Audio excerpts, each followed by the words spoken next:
Ang ating kwento ay nagsisimula sa ika-5671 na araw. Mula nang mangyari ang trahedya sa hindi matukoy na dungeon, ang Black Tomb. Ang ating bida, si Kim Junwoo, na siyang pinuno ng pangkat, ay unti-unting nagkakamalay. Naririnig ang paulit-ulit na pagtawag ng kanyang kasamahan upang gisingin siya. Pasiga siyang ginigising ng kanyang kasama. Sinisigawan siyang, magpakatino ka. Damilat ka. Habang patuloy na bumubuhos ang kanyang dugo. Sa kabila nito, nagawa pa rin ni Junwoo na idilat ang kanyang mga mata at magtanong. Anong nangyari sa subjugation? Isa sa kanyang mga kasama ay napaiyak. At iniulat sa kanya na tagumpay ang gigantian na subjugation. Mahinang natawa si Junwoo matapos marinig iyon. Nagawa nila. Alam niyang ang gigantian ay isang halimaw. Na nasa ibang antas kumpara sa mga nilalang na kanilang natalo noon. Inabot sila ng 3 taon upang mahuli ang halimaw na iyon. At daan-daang kasamahan ang isinakripisyo. Ngunit sa huli, nagtagumpay sila. May mga luha sa kanilang mga mata.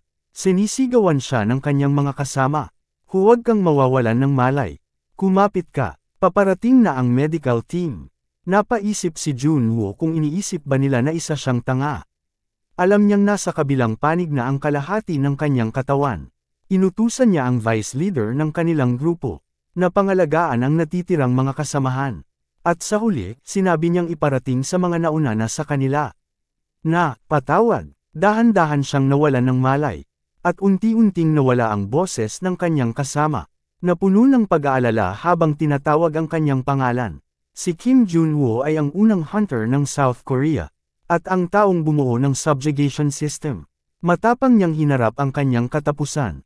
Sa laban kontra gigantian, ang pinakamalakas at pinakanakakatakot na halimaw. Ngunit ngayon, may biglang sumampal sa likod ng kanyang ulo. Isa sa kanyang mga kaklase ang nagsabi sa kanya, "Sabi ko sa'yo, punuin mo ang hotpot tuwing break mo, hindi ba?"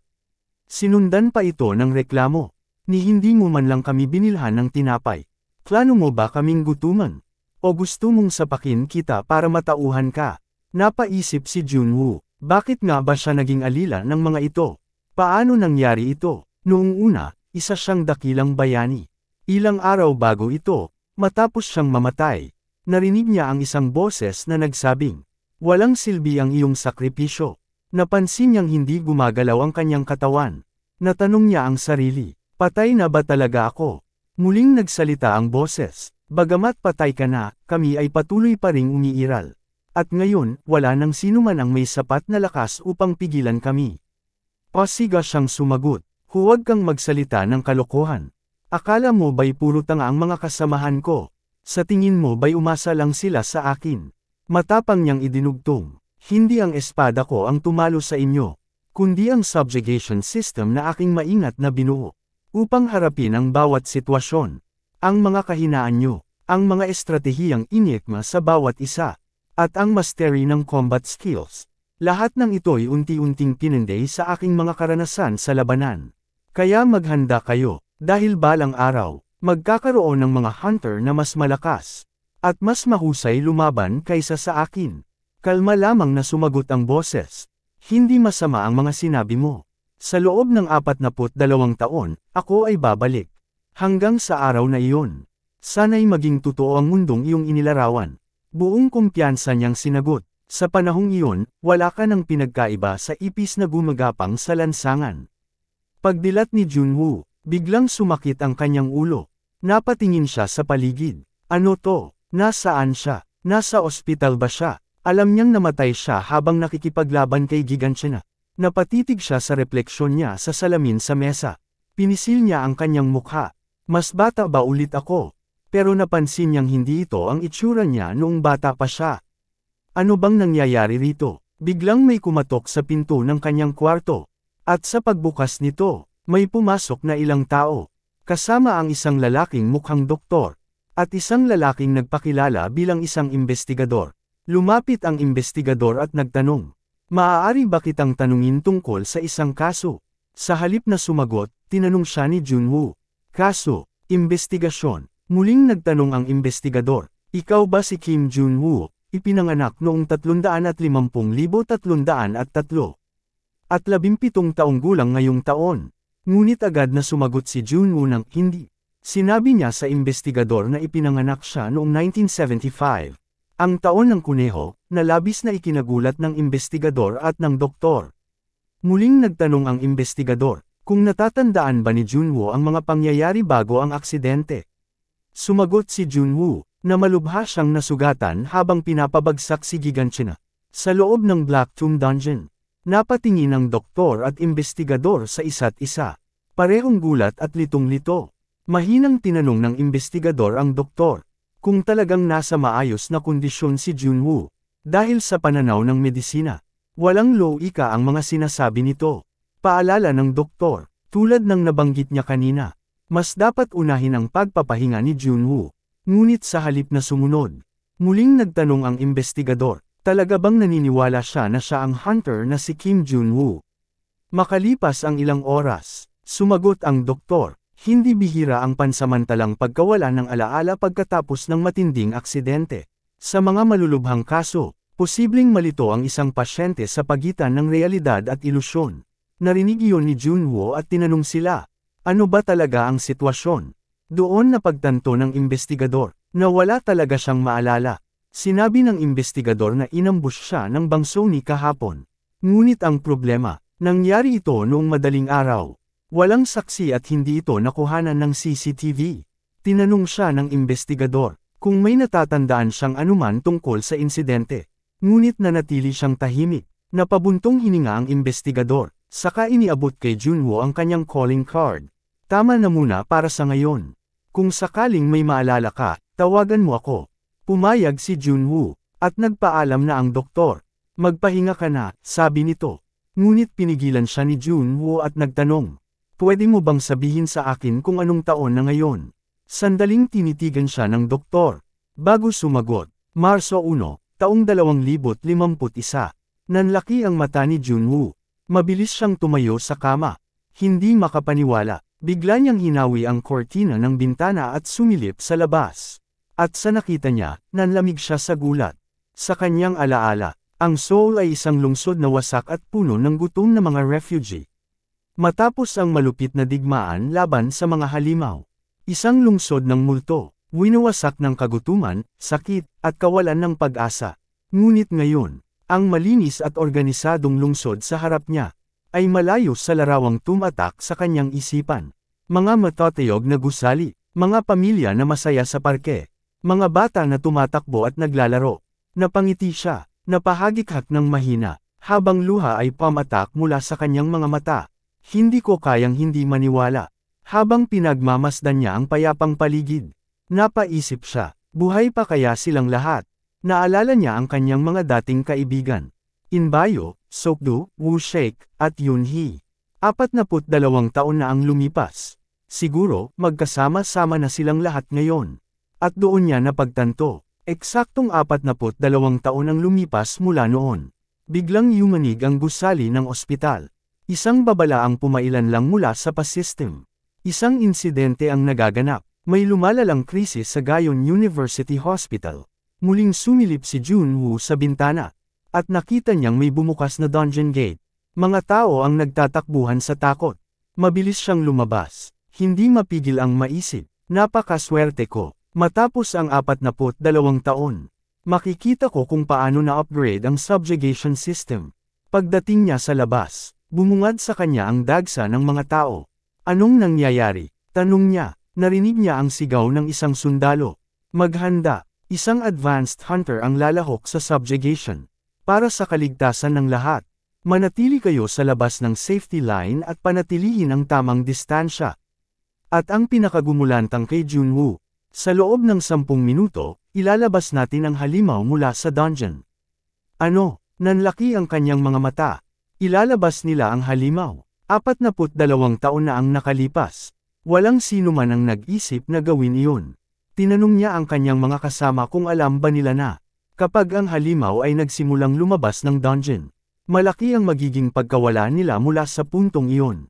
Sinabi niya sa kanila, na karaniwan ng nagiging abo ang isang lungsod, kapag isang halimaw lang ang nakatakas. At sa mga malulubhang kaso, buong bansa ang nabubures sa mapa. Gayunpaman, Binigyang diin niya na ang subjugation ay dapat gawin sa loob ng dungeon. Dahil ito ang pinakapangunahing at pinakaimportanteng tuntunin. Tandaan niyo yan, sigaw niya noon. At ang sagot ng lahat, oo, sir, balik sa kasalukuyan. Pilit niyang sineksik ang sarili sa gitna ng kumpol ng mga tao. Habang tinatawag silang mga siraulo, ngunit doon niya nakita, ang ilang tao sa loob ng subjugation zone. May nagsiset up ng mga camera, at isang reporter ang nagtanong kung naka-ready na ba ang mic. Napamura siya, sinasabi niyong ginagawa niyo, sigaw niya, nasaraan na ba kayo ng bait? Pinapalabas niyo ang halimaw mula sa dungeon. Galit niyang sinabi sa kanila, hindi larong pambata ang Monster Hunt. At kung iniipon niyo ang mga tao rito para lang sa kalokohan na to, baka mamatay lang kayo. Ngunit bago pa siya makapagsalita ulit, nagsimulang magsigawan ang mga tao. Hindi sa takot, kundi sa saya. Nagsisigawan sila ng Gonshay. Isang kotse ang huminto sa subjugation zone. At mula rito ay lumabas ang isang babae. Parang artista sa red carpet. Ang crowd ay walang tigil sa pagtawag sa kanya. Sabay-sabay na kumukuha ng litrato. Napaisip si Junwoo, isa ba siyang modern hunter? Napansin niyang mas bata ito kaysa sa inakala niya. Kaya naintriga siya sa kakayahan nito. Habang papalapit ang babae sa dungeon gate, kinonekte niya ang sarili sa kanyang sistema. At lumitaw ang datos sa Unified Subjugation Support System ng Dimension Management Association, B-Rank Hunter. Samantala, ipinaalam ng sundalong kapitan. Sa lahat ng nasa paligid, papalabas na ang halimaw. Dumaan ang malakas na enerhiya mula sa dungeon gate. At unti-unting lumitaw ang isang dambuhalang halimaw. Malalaking paa, matatalas na pangil. Diretso nitong hinarap si Angkay. Walang takot. Ginamit ni Angkay ang kanyang magic frost power. Ang kanyang espada ay nag-crystallize. Damamba ang halimaw. Sinubukang kagatin siya, ngunit madali niya itong naiwasan. At isang mabilis na hiwan ng espada ang nagpadikit ng makapal na yelo sa katawan ng halimaw. Namangha ang lahat. Ang galing niya, sa sobrang liksi ni Angkay. Parang sayaw lang sa kanya ang laban. Isang batang lalaki ang tumingin sa kanyang ama at sinabing, "Pa, paglaki ko, gusto kong maging hunter para protektahan ang lahat." Ngumiti ang ama at tumango. Napangiti rin si Junwoo. Biyungkay naman ang tumalon sa ere. Inilabas ang kanyang espada, at pinakawalan ang matatalim na kristal. Diretso sa halimaw. Eksaktong tinamaan ang halimaw. Sinubukan nitong bumangon, ngunit hindi na nito kinaya. Bumagsak ito. Nagwala sa tuwa ang mga tao. Si Junwoo, nanatiling tulala. Ngunit habang pinapanood niya ito, unti-unting nagiba ang ekspresyon niya. Mali ito, bulong niya. At bigla niyang sigaw. Ito na ba ang tinatawag nilang purge ngayon? Putsya, ano to, isang malaking kalokohan. Sa kanyang paningin, isang bag itong hunter ang parang celebrity. Walang diskarte kundi puro skills lang ang asa. Ang backup team, tamad, wala man lang sumusuporta mula sa likod. At ang pinakamalalang bagay para sa kanya, ginagawa nila ang isang subjugation. Isang tunay na buhay kamatayang laban. Sa isang kalye na puno ng mga sibilyan. Ganyan na ba ang hunter system ngayon? Sumiklab ang galit niya. Sinipa niya ang isa sa mga kamera. Hoy! Anong ginagawa mo? Sigaw ng isang sundalo. Hindi ka na dapat nakikialam. Pero tumingin lang si Junwoo sa kanila. Halos mag-apoy ang kanyang mga mata. Anong ginagawa namin? Anong ginagawa niyo? Pinalalabas niyo ang mga halimaw mula sa dungeon. Baliw na ba kayo? Hind niyo ba alam kung ano ang pwedeng mangyari? Kung bigla na lang gumamit ng skill ang halimaw sa gitna ng mga tao. At hindi nila ito mapigilan. O kung sakaling may hindi inaasahang abilidad ang halimaw, na hindi kasama sa impormasyon na meron sila, ano na ang gagawin nila? Sumigaw siya, ang likuran nyo, walang depensa. Ganito ba ang tawag niyong subjugation? Sa lagay na to, para lang kayong nagpe-perform sa lansangan. Biglang may nagsalita, si Yunshi, galing ka ba sa academy? Tanong niya, napansin niyang ito yung babae kanina. Sumagot ito, lahat ng to, tinuro na sa amin sa klase. Ang mga tuntunin ng subjugation, ang proseso, ang positioning. Alam namin to, dagdag pa niya, maganda ang sigasig mo, pero huwag mong isipin na lahat ay natutunan sa klase lang. Iba ang laban sa aktwal na labanan. Napatigil si Junwoo, naningkit ang mata niya, Ang laban. Paulit-ulit na umalangaw ang salita sa utak niya. Tumingin siya ng matalim kay Yunshi. Pinag-uusapan mo ang laban, sa harapan ko. Sino ka para banggitin yan sa harap ko? Napanganga si Yunshi, natigilan. Parang nagyelo sa kinatatayuan niya. Nakita niya ang lagim sa mga mata ni Junwoo. At naramdaman ang bigat ng kanyang aura. Agad na pumagit na ang kanyang mga bodyguard. Hoy! Hindi ka pwedeng umasta ng ganyan dito. Hindi siya natinag. Ikaw ba si Go Anshai? Tanong niya, kung ganyan lang ang antas ng kakayahan mo, dapat ikahiya mong tinatawag ang sarili mong hunter. Ngumiti lang si Anshai, pero may pang-aasar sa tono. Mukhang mahirap ang buhay mo sa eskwelahan, ano? Napakunot noo si Junwoo. Ano raw? Ilang sandali lang. Balik siya malapit sa ospital. Nakaupo sa parke, tahimik. Pero sa loob-loob niya, naririnig pa rin niya ang boses ng halimaw. Tapos na ang lahat. Kinaikit niya ang kanyang mga mata. Sumasakit ang ulo niya sa inis. Mas mahina pa ang hunters ngayon. Kaysa sa pinakamahihinang hunters 30 taon na ang nakalipas. Wasak na ang subjugation system. At kung sakaling muling mabuhay si Giganshina, tapos na silang lahat. Kailangang may gawin siya, ngayon na. Pero sino ang maniniwala sa kanya? Bigla siyang may naalala. Ang kanyang squad. Sila. Alam niyang sila lang ang makikinig sa kanya. Kung mahanap lang niya sila. Pero paano? Hindi naman niya pwedeng tanungin ang bawat taong madaanan niya. Napaisip siya. Naalala niya ang tanong ni UK kanina. Galing ka ba sa academy? Bigla siyang napatingin sa malayo. Wala nang pagdadalawang isip. Tumakbo siya. May isang tao lang na kayang magtayo ng Hunter Academy. Sa loob ng 30 taon. Si Bei Washek. 42 taon ang nakalipas. Tinanong niya si Washek, binanggit mo ba dati ang tungkol sa isang academy? Tumango ito, oo, maganda kung matatapos ang digmaan sa henerasyon natin. Pero hindi iyon ang nangyayari. Kaya kapag nagretiro na ako, gusto kong magtayo ng isang academy. At turuan ng tama ang susunod na henerasyon. Tumingin ito sa kanya at nagtanong, anong dapat nating itawag sa paaralang yun? Ikaw ang pumili. Sandali munang nag-isip si Junwoo bago nagmungkahi. Gawin na lang nating simple. Baka Career Hunter Academy o kung anumang kahawig niyan. Pero hindi sumang-ayon si Washek. Sobrang basic naman yan. Sa kasalukuyan, nakarating siya sa Hunter Academy.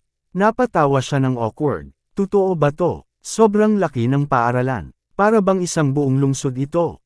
May biglang tumawag sa kanya. Hoy! Anong ginagawa mo rito? Lumapit ang isang matandang gwardya.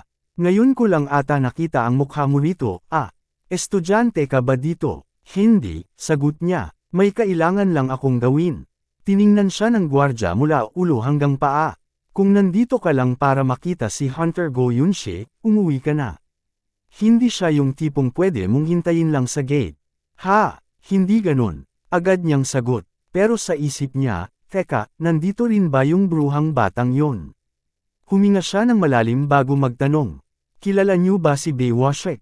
Napaisip saglit ang gwardya, yung chairman. Oo, pwede ko ba siyang makausap? Nanlisik ang mata ng gwardya. Bakit naman gusto ng isang hindi estudyante na makaharap ang chairman?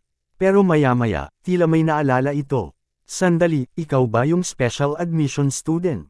Tanong nito, napakurap si Junwoo. Hindi niya alam kung paano sumagot. Pero sa huli, tumango siya. Oo, ako nga yon. Hindi niya alam kung anong nangyayari, pero bahala na.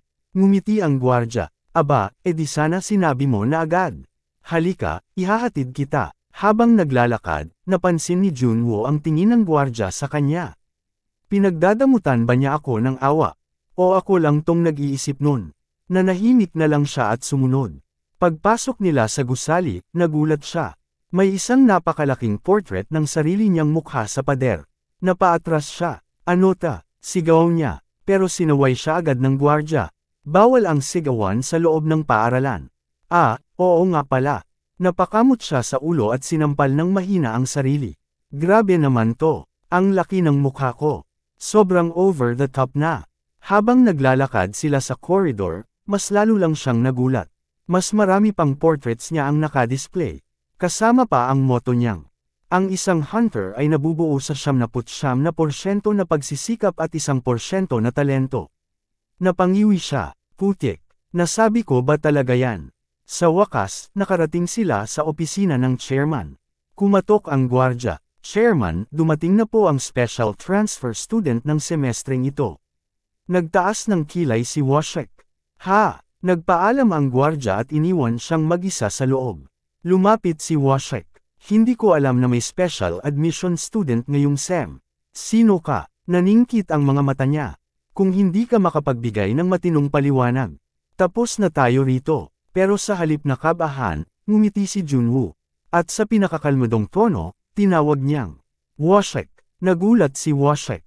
Napangisi si Junwoo. Halos di nakita nakilala. Ano bang nangyari sa'yo? Grabe, ang tanda mo na. Teka, hindi mo ba ako naaamoy? Ako to, Kim Junwoo. Sandaling tumawa si Washek. Tapos, dali-dali siyang tumakbo papunta sa telepono at sumigaw. Sa tanang buhay ko, ngayon lang ako nakakita ng ganitong siraulo. Sumigaw si Washek, tinatawag ang gwardya. Alisin ang panggulong to. Kasabay nito, sinermonan niya ang gwardya. Paano niyo siya pinalusot ng walang matinong verifikasyon? Pero bago pa siya makapagsalita ng tuluyan. Sandali, Washek. Biglang sumingit si Junwoo. Paano naman si Sanyong? Natigilan si Washek. Naputol ang kanyang salita. Nagulat siya. Paano mo nalaman ang pangalang yon? Ngumiti si Junwoo. Si Sunjung. Team 3. Paulit-ulit mo siyang sinuyo. Pero lagi ka lang niyang binabasura. Tapos umiiyak ka sa harap ko.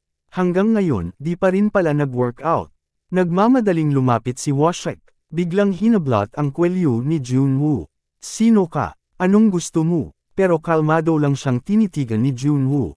Sa buong buhay ko, ngayon ko lang nakita na ganito kakapal ang mukha mo. Napatigil si Washek. Tumingin siya sa mga mata ni Junwoo.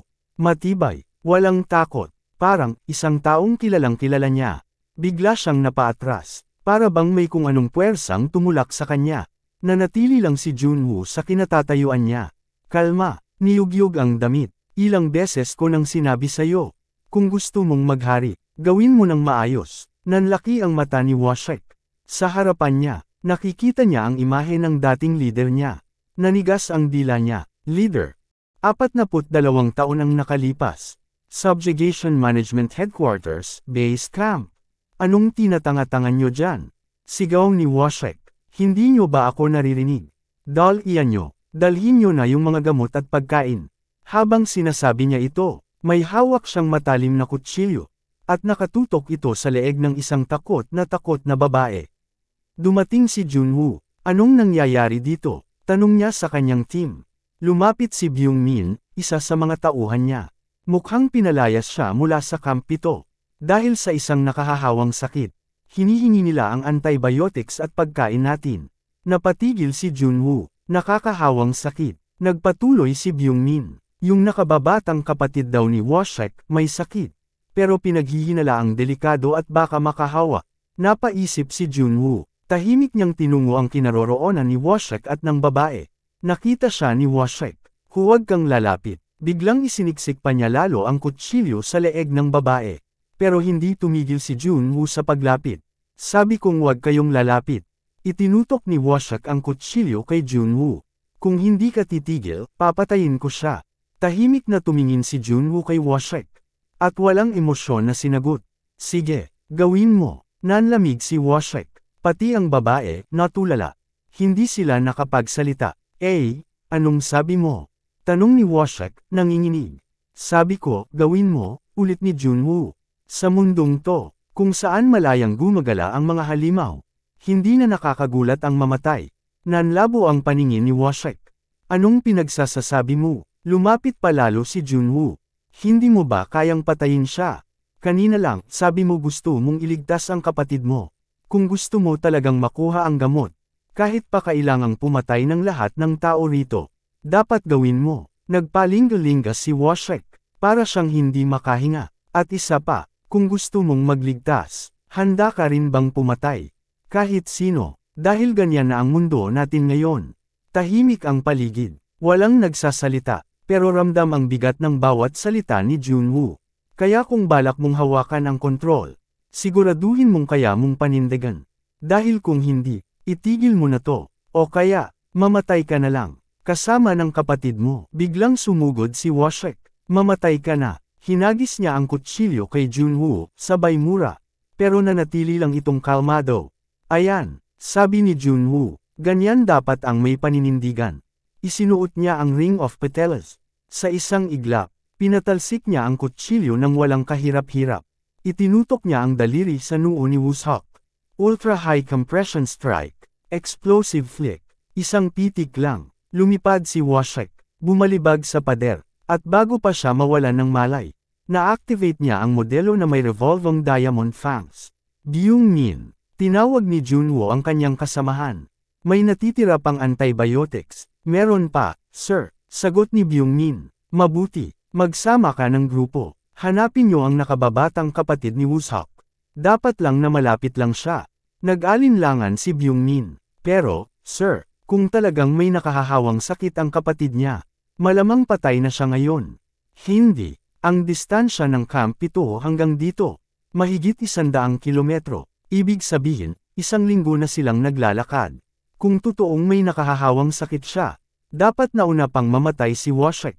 Kaya bilasan niyo, ngayon din. Naiintindihan. Yes, sir. Sagot ni Byung-min bago tumakbo palayo.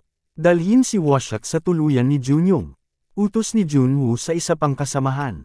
Pakainin niyo siya. Bukas ng umaga, ipasama sa training. Nagulat ang kasamahan niya. Ibig sabihin, kasama na natin siya, sir. Oo, mula ngayon, magkakampi na tayo. Balik sa kasalukuyan. Hindi nga. Ikaw ba talaga, leader? Anong nangyari sa'yo? Wala akong ideya. Nagising lang akong ganito. Tinitigan siya ni Washek. Halos hindi makapaniwala. Patay ka na, pero bumalik ka, at mukha ka pang bata. Ngumiti si Junwoo. Gusto mo ba? Ikwento ko kung paano ka napaihi sa unang hunt mo. Huwag. Pulang-pula ang mukha ni Washek. Dali-daling sinapak si Junwoo sa mukha. Huwag mong banggitin yun.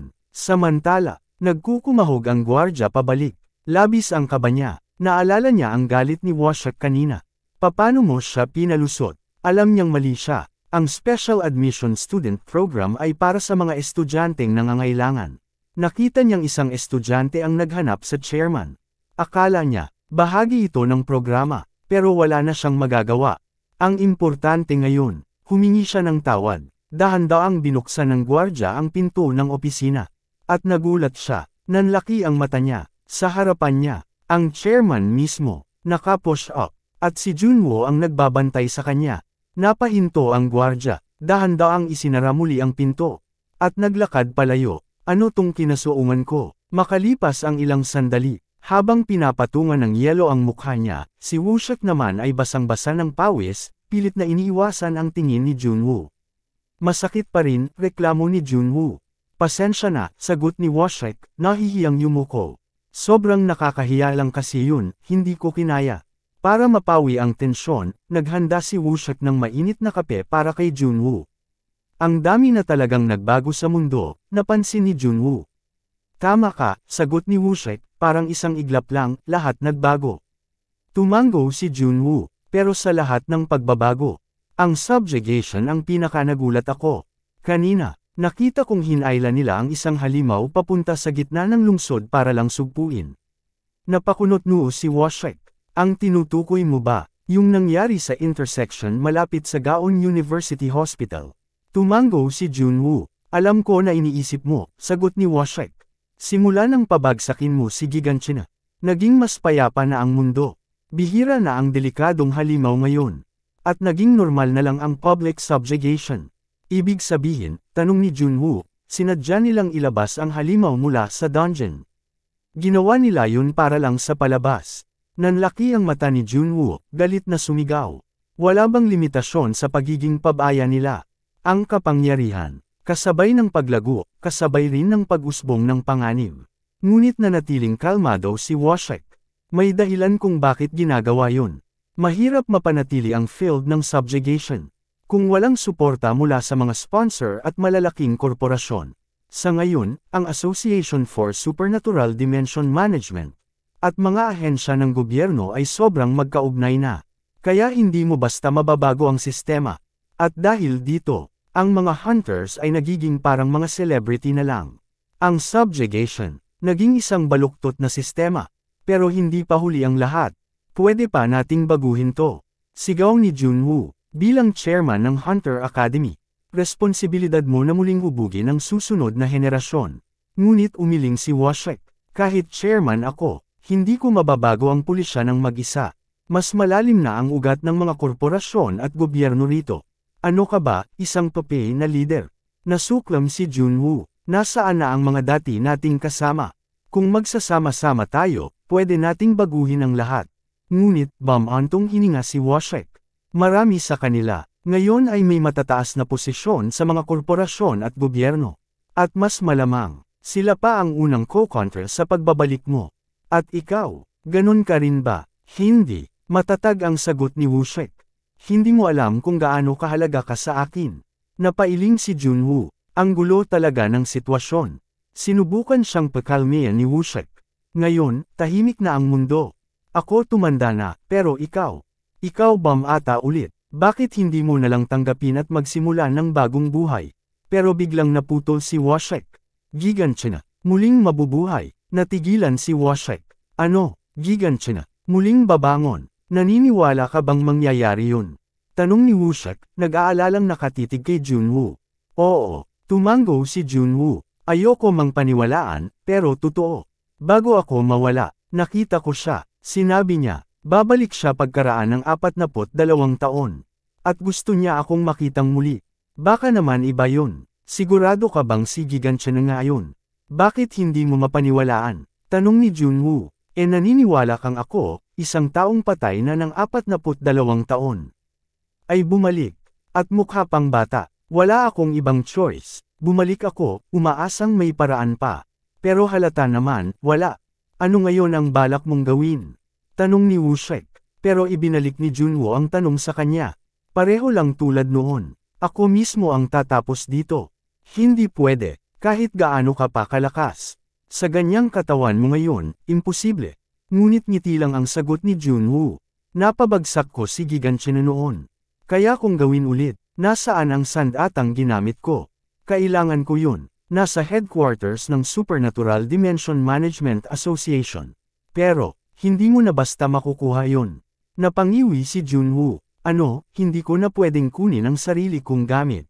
Ang namamahala roon, ay si Executive Director Go Sokdo. Sokdo, yung bunso natin. Tamang-tama, loyal yun sa akin. Pero mabilis na tinama ni Washek ang maling akala niya. Iba na siya ngayon. Siya ang isa sa pinakaayaw sa pagbabalik mo. Muling nena si Junwoo. Wala na talagang tama rito. Makinig ka muna. Ang apo ni Sokdo, nag-aaral sa Hunter Academy. Labis siyang nagmamahal sa apo niya. Hindi niya ito maintindihan. Ibig mong sabihin, kung lalapitan natin ang apo niya, baka magawa nating makuha ang sandata ko. Hindi ko sigurado, pero may posibilidad. Sige, kailangan nating subukan. Ano ang pangalan ng apo niya? Nakilala mo na siya. Nandoon siya sa subjugation site malapit sa Gaon University Hospital. Dahan-daang bumukas ang mata ni Junwoo sa matinding realisasyon. Goyan Che, tumango si Washek. Nanlaki ang mata ni Junwoo. Hindi makapaniwala.